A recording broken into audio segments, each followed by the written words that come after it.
Thanks again for tuning into Sin's Workshop podcast. Hope you're all having a great and wonderful day.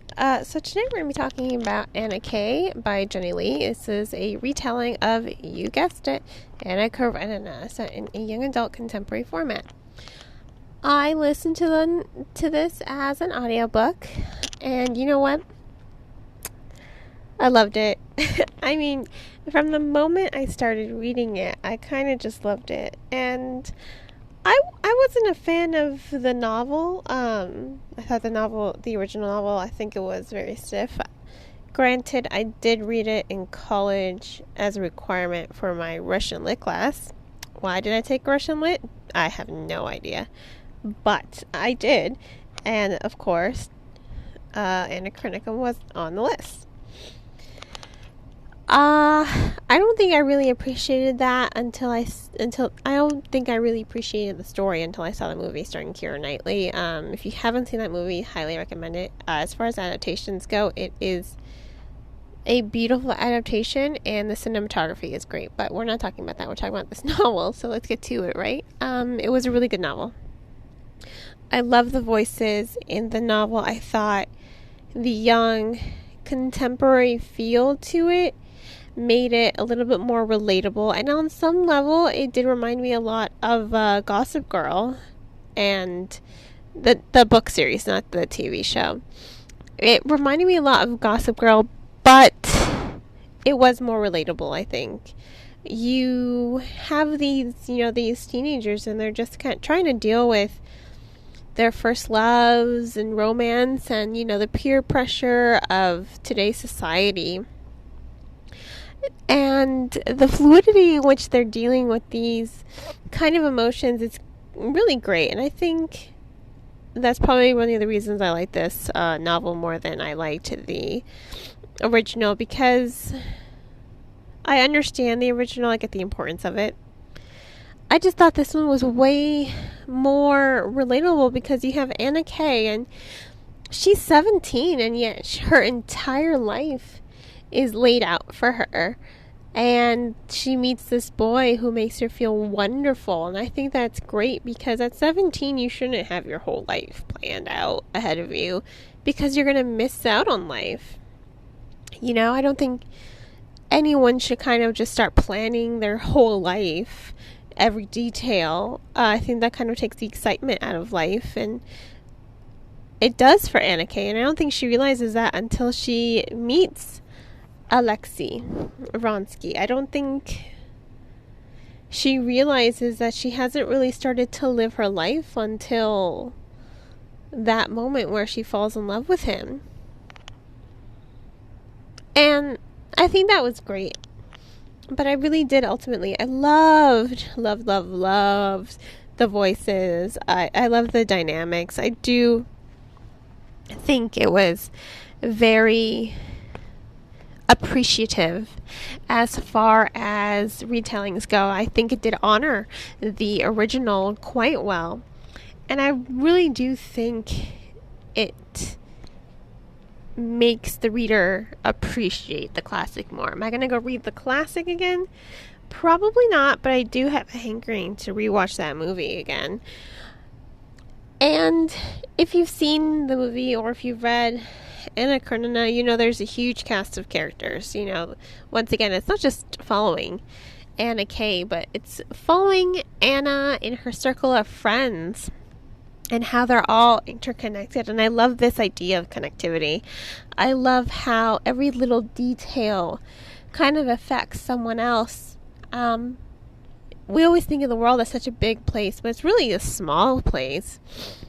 And you see that through the interactions with these characters, how everything is connected together.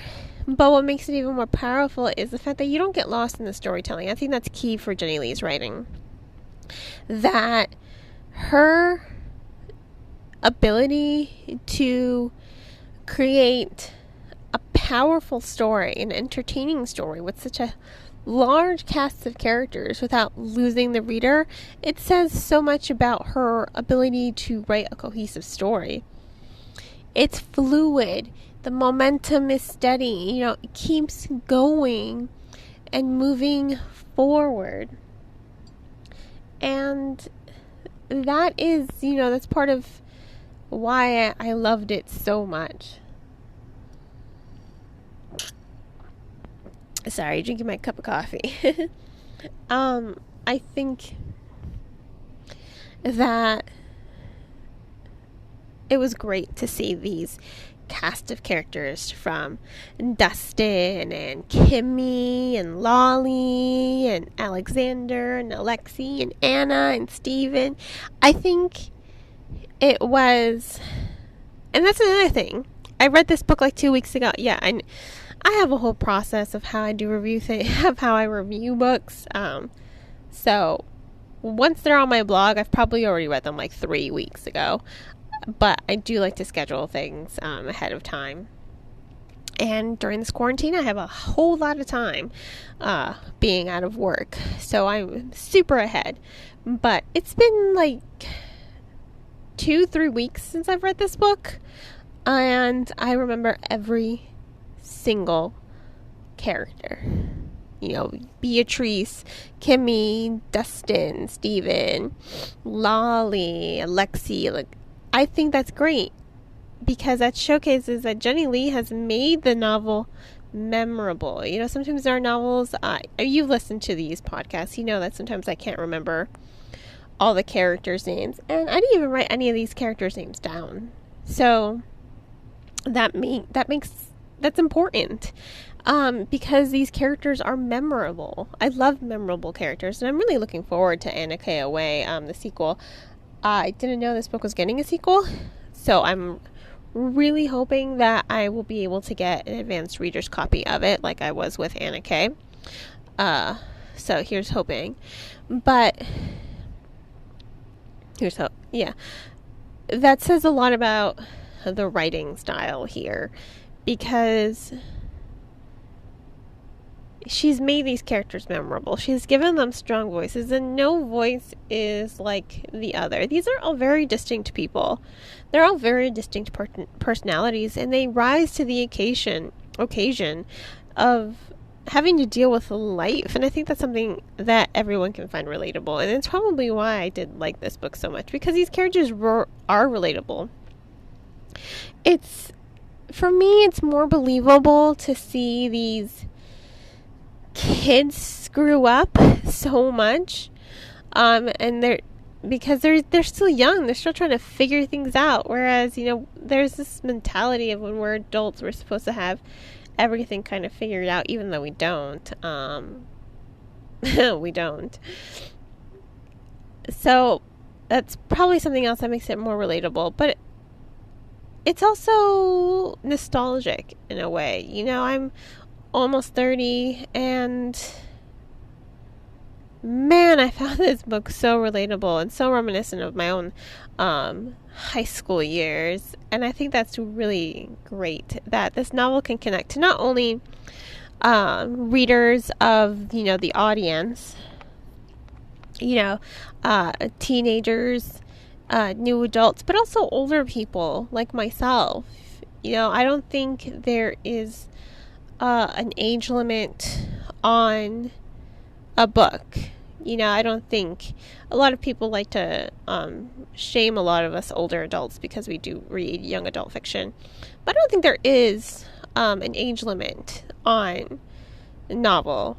I think it's just sort of like, who is the youngest branch this novel can reach to, and I think that's what this novel's about. It deals with a lot of real world issues. It deals with a lot of heartache. It deals with a lot of emotions and character development, as it follows these characters grow and evolve and figure things out and screw up and fall in love and screw up again. I thought that was really well done. Ultimately, I do think it's a compelling novel.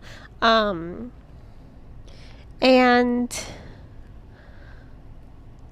ultimately, I did love it. I think Anna K. was such a great retelling, because I really just wanted to read it because I loved the Anna Karenina movie with Keira Knightley, and I do love the story behind it. But man, reading that Sometimes classics are hard to read. Not saying I don't love some classics. I've read Frankenstein and Dracula and Dorian Gray and Utopia multiple times. I think there's another one. Darn, I missed it.